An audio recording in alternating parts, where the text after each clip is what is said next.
কি খবৰ আপোনালোকৰ? খবৰ নিশ্চয় ভাল। আশা কৰিছোঁ খবৰ বহুতেই ভাল। আজি এটা পুনৰ নতুন ব্লগলৈ আপোনালোক সকলোকে স্বাগতম জনাইছোঁ।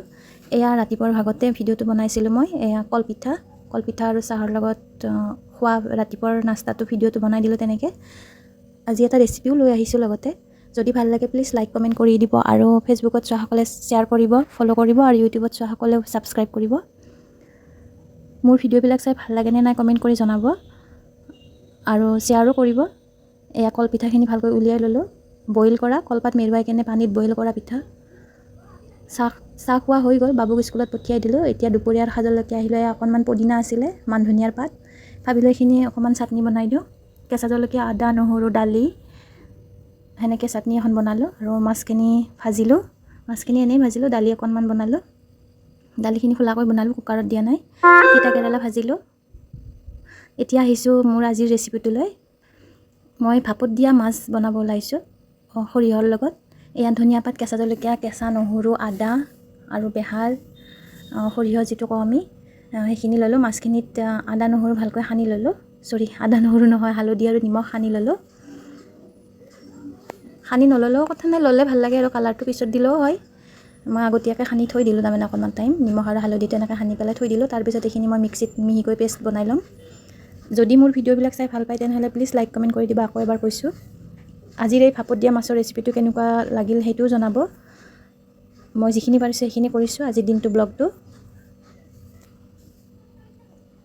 মই সৰিয়হখিনি আৰু নহৰু, আদা, জলকীয়া গোটেইখিনি নিদিলোঁ, বেছি জ্বলা হ'ব।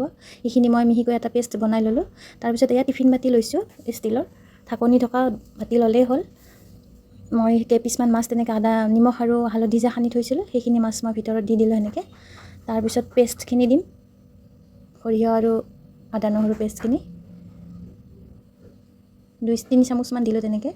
অকণমান গোটা হৈ আছিলে, মই অলপমান পানী মিক্স কৰি দিছোঁ পিছত। সেইখিনি পানী দিয়াখিনি মই নেদেখুৱালোঁ। 2 চামুচমান পানী দিছোঁ, বেছি দিয়া নাই। তাৰপিছত মই কেঁচা জলকীয়া 2টা দি দিলোঁ, 2-3টা এনেকৈ যোনে যেইটা দিয়ে, যিমান জ্বলা খাই ভাল পায় তেনেকৈ দিলেই হ'ল। তাৰপিছত ধনিয়া পাত অলপমান কাটি দিলোঁ।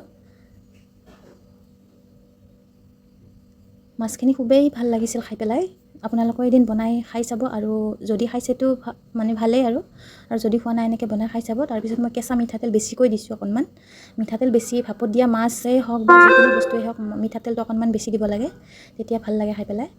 এতিয়া মই কেৰাহী বহাই তাত পানী দিলোঁ আৰু এখন প্লেটৰ নিচিনা সেয়া দি পেলাই তাত টিফিন বাতিটো তেনেকৈ দি থৈ দিলোঁ প্ৰায় আধা ঘণ্টামান।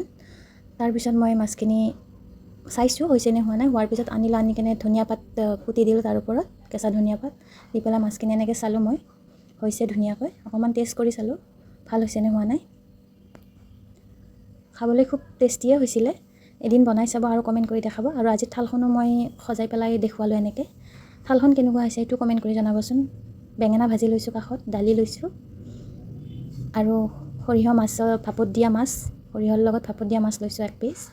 তেনেকৈ আজিৰ থালখন মই সজাই দেখুৱালোঁ। যদি ভাল লাগিছে প্লিজ লাইক কমেণ্ট শ্বেয়াৰ কৰি দিব। আকৌ এবাৰ কৈছোঁ। তাৰপিছত মই গধূলি পাকঘৰলৈকে আহিলোঁ চাহ বনাওঁ বুলি, তেনেকৈ অলপমান ভিডিঅ' কৰি দিলোঁ, বাবুক পঢ়ালোঁ। ওপৰতটো এইটো কিহৰ লগত?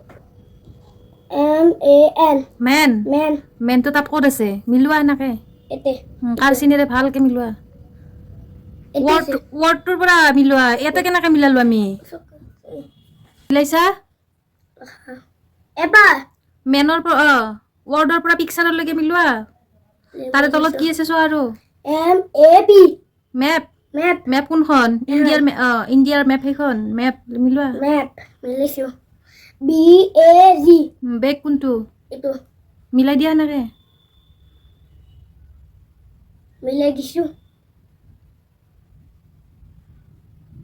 মিচিং ৱৰ্ড কেইটা লিখা আগতে। কি মিচিং হৈছে চোৱা তাত। ইটো লিখা আৰু স্পেলিংটো কৰা। ইটো ৰিডিং দিয়া একেলগে গোটেইখিনি। RED red.